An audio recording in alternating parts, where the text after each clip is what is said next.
قرآن کی آیات کو واٹس ایپ کے ذریعے بھیجنا کیسا ہے؟ کیونکہ وہ ڈیلیٹ ہو جاتے ہیں تو ان کا ڈیلیٹ کرنے کا گناہ ہے۔ دین کی نشر و اشاعت، تذکیر اور نصیحت کے غرض سے آیات قرآنی یا احادیث مبارکہ اور دینی پیغام بھیجنا فی نفسہ جائز ہے، تاہم اس میں دو باتوں کا خیال رکھنا نہایت ضروری ہے۔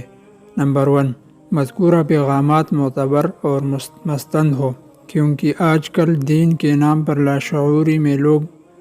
غلط باتیں پھیلاتے رہتے ہیں، اس لیے تحقیق اور تسلی کے بغیر مذکورہ پیغامات نہ بھیجے جائے،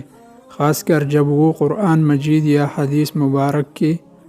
طرف منسوب ہو۔ نمبر 2، قرآن مجید کی آیات کو اس کے عربی رسم الخط رسم عثمانی میں لکھا جائے، اس لیے کہ قرآن کریم کی کتابت میں رسم عثمانی جو کہ عام قرآن کا رسم الخط ہے کی کتاب کی اتباع واجب ہے، لہٰذا کسی اور رسم الخط میں قرآنی آیات لکھ کر پیغام بھیجنا جائز نہیں ہے، البتہ ترجمہ لکھ کر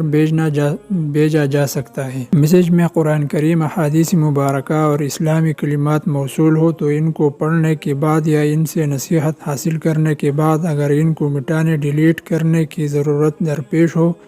تو اس کو مٹانے میں شرعاً کوئی حرج نہیں ہے، اس لیے کہ فقہائے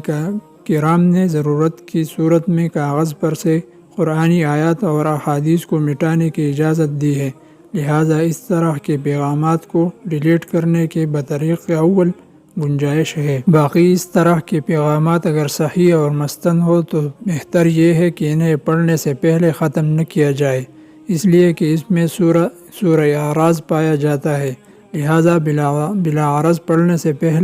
پہلے سے ختم ڈیلیٹ نہیں کرنا چاہیے۔